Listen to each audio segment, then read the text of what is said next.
Imagine कीजिए आप सुबह आज उठे, पेट्रोल का प्राइस बढ़ गया, मोबाइल फ़ोन महंगा हो गया, लैपटॉप, इलेक्ट्रॉनिक्स और इम्पोर्टेड प्रोडक्ट्स की प्राइस भी बढ़ने लगी और टीवी पर एक ही लाइन चल रहा है, इंडिया रूपी फॉल अगेंस्ट यूएस डॉलर। लेकिन सवाल ये है, कागज़ के टुकड़े की वैल्यू कम होने से हमारी ज़िंदगी पर इतना असर क्यों पड़ता है? इतना डॉलर पावरफुल क्यों है? और है तो उसके सामने बार बार इंडिया रूपी क्यों वीक पड़ जाता है? आज हम सिर्फ इंडिया रूपी और डॉलर की कहानी नहीं समझेंगे, हम समझेंगे कि कैसे पूरी दुनिया की इकोनॉमी एक इनविजिबल गेम खेल रही है। सबसे पहले एक बात समझिए, दुनिया के ज़्यादातर इंटरनेशनल ट्रेड डॉलर में ही होता है। चाहे सऊदी अरबिया ऑयल बेचे, चाहे जापान मशीनरी एक्सपोर्ट करे, चाहे इंडिया क्रूड ऑयल खरीदे, पेमेंट मोस्टली डॉलर में ही होती है। मतलब डॉलर दुनिया की कॉमन लैंग्वेज बन चुकी है। अब प्रॉब्लम ये है, इंडिया डॉलर प्रिंट नहीं कर सकता, डॉलर बस अमेरिका प्रिंट करता है। जब पूरी दुनिया को एक ही करेंसी चाहिए तो ऑटोमेटिकली उसका पावर बढ़ जाता है।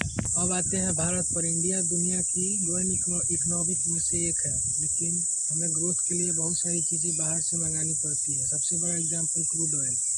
उसके अलावा हमें gold, machinery, electronics, semiconductor, machine, chemicals, ये सब बाहर से आते हैं। रिसेंट ईयर में 2024 to 2025 का इंडिया का इंपोर्ट एनुअल बिल रहा है $915 का। ये $915 को पैसा जो लगा है उसको क्या करना पड़ा होगा, $1 लेने के लिए हमें 96 रुपीज़ देना पड़ेगा फ़िलहाल में नाउ। लेकिन उसको पहले इंडिया रूपी को डॉलर में कन्वर्ट करना पड़ता है, तब ये सब इंपोर्ट होता है। जितना ज़्यादा डॉलर की डिमांड उतना डॉलर महंगा।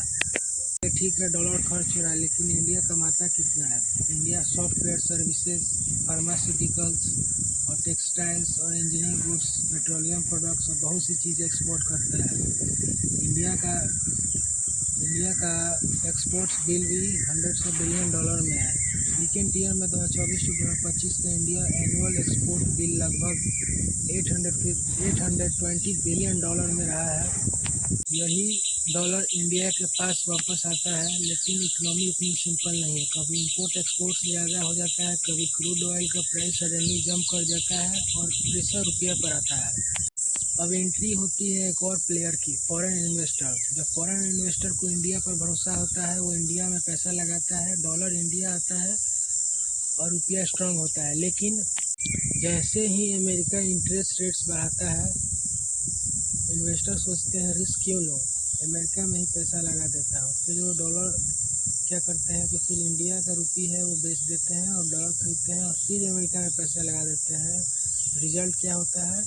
डॉलर फिर ऑटोमेटिकली उसका पावर बढ़ जाता है और रिजल्ट क्या होता है कि इंडिया रुपी वीक पड़ जाता है।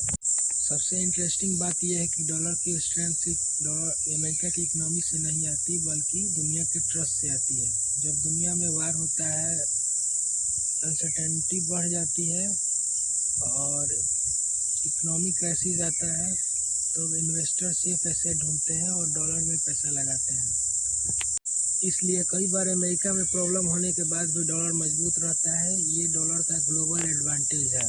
तो जब आप सुनते हैं कि इंडिया रुपया गिर गया, तो इसका मतलब ये नहीं है कि इंडिया वीक है।